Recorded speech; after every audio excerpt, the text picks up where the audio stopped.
What's up, everybody? I'm Tyler Jacobs, and I'm back here with another preview video for IWF Lineage 2017. Now, I know at the end of the last video I messed up and I said Legacy, but who gives a fuck? Here I am, and let's give a quick rundown of the card and what we think might happen, or, all those kind of shenanigans. The first match on the card, we have a Battle Royale match, which is for a considerable amount of Heir to the Throne points. We have James Gilmore going up against Todd Williams, Dre Cutler, John Tolley, Mason St. Croix, and Derek Brooks. Now, I know I might pronounce Mason's name wrong, and I apologize if I do. It's just a, local thing. However, the winner will get 20 points, then the second place will get 10, third 5, fourth -5, fifth -10, and first elimination will get -20. So there's quite a considerable amount of points up in the air. Some of these guys, I don't think have what it takes to win. I can't see Todd Williams winning this match.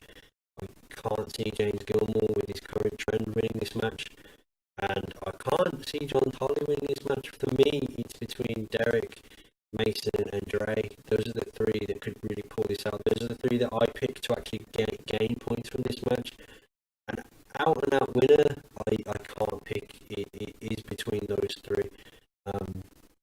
But it's going to make a substantial difference to the Heir to the Throne standings once Lineage comes to a close.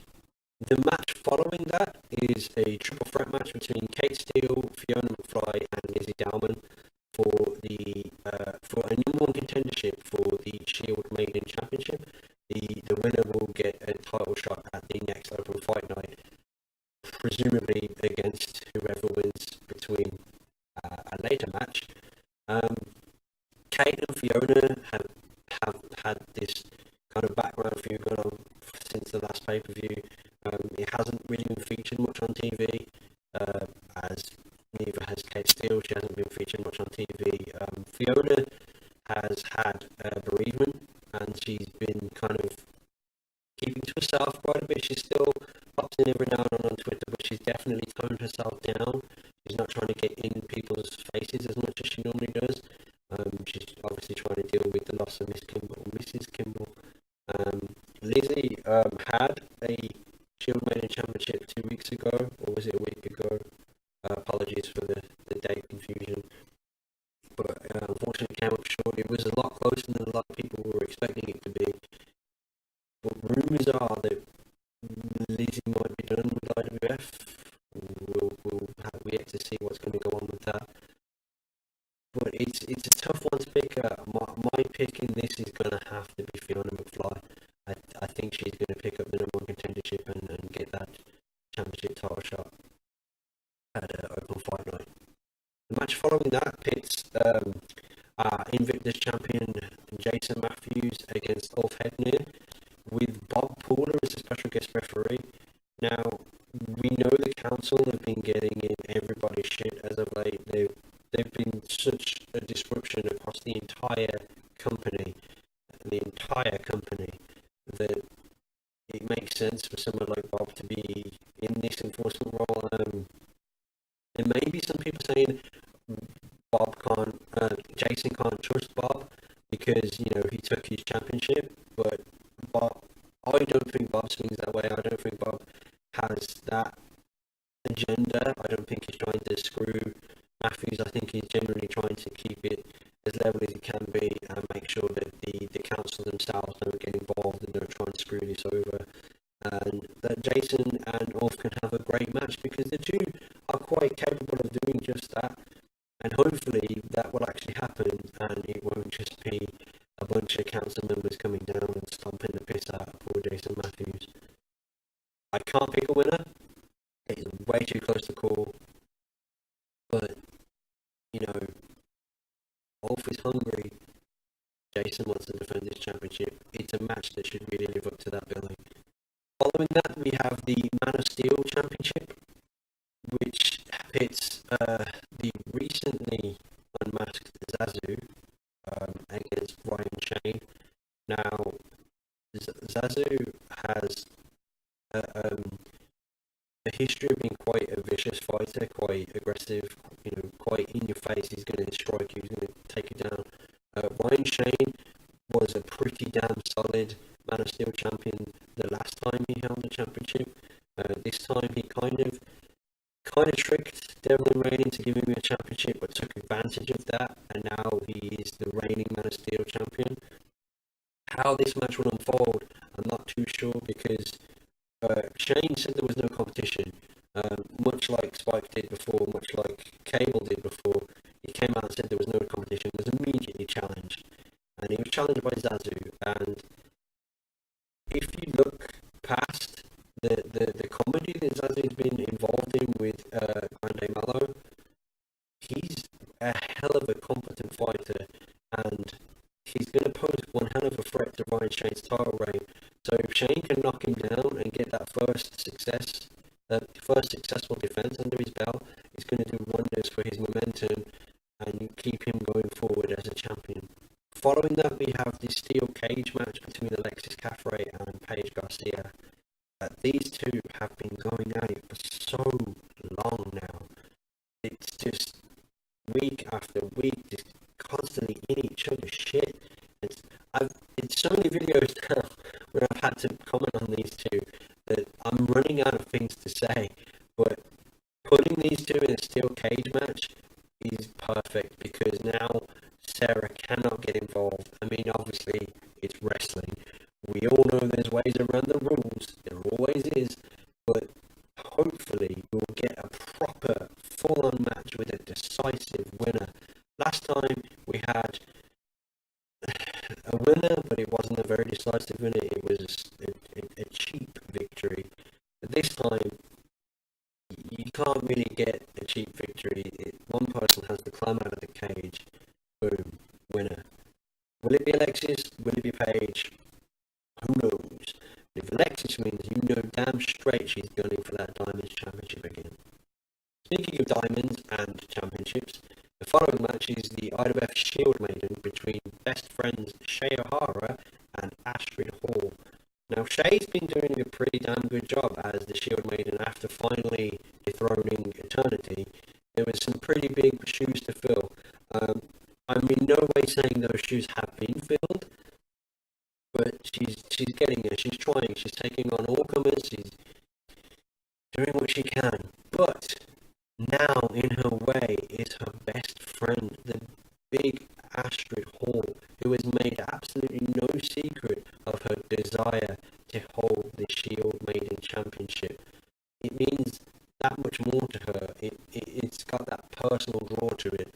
And if anybody could knock Shay off, it's quite arguably Astrid. The two know each other very well. They've spent time in developmental. They train with Emma Danielson. From a fan's point of view, it's going to be one hell of a match. The two should know each other so well. They should be full of reversals and all sorts. But an actual winner is so hard to call that, like, instinctively you want to side with Shay because she's such a good champion. She stands up for all the right things, but at the same time, Astrid is such a deserving competitor, and she's made it clear that this championship means so much, and she holds it in such high regard that you kind of want her to win it too. So you just left like, if either woman wins, I'm happy with that. So the following match is Kathleen Conway versus Helena Sawyer. Now, Helena's had a good few matches as of late since she's returned to the ring. First taking on Abigail Spencer, then teaming with her. Kathy Conway, who you might remember messaged me in the middle of a video a few videos ago, has returned to the ring, and I made a comment about how her and her husband may have a competition. But, it's all about the heiress to the throne as far as Kathleen is concerned, and getting those points. And way better to get them than Lineage. There's a chance that Jake could win the championship later that night. It's all up in the air. But in a match like this, you kind of have to side with the Conways. Helena is one hell of a fighter. fighter, one hell of a woman, but can she stand up against the Queen of the Diamonds? I'm not too sure. And then we come to the Diamonds Championship triple threat match, where we get Rowan McDonough versus Sarah Garcia and the champion Pandora Freeman. This is by far Pandora's toughest challenge. It's not just a one-on-one anymore. She can lose the championship without even being pinned or submitted. Rowan is one hell of a woman. She's devastatingly scary, and she can break people. She deserves to be in this match. Sarah Garcia is just as capable as Paige Garcia, and she deserves to be in this match. And Pandora has been doing everything she can to show that she deserves to be the Diamonds champion, and she deserves to be in this match. It's going to be one hell of a match, with three women doing everything they can just to get that championship or keep that championship. And it's not the first time that Rowan has been involved in a multi-person match, and it's not the first time that you're left thinking, will she make some kind of alliance? Will she just throw everyone to the wolves? Will she just play mind games?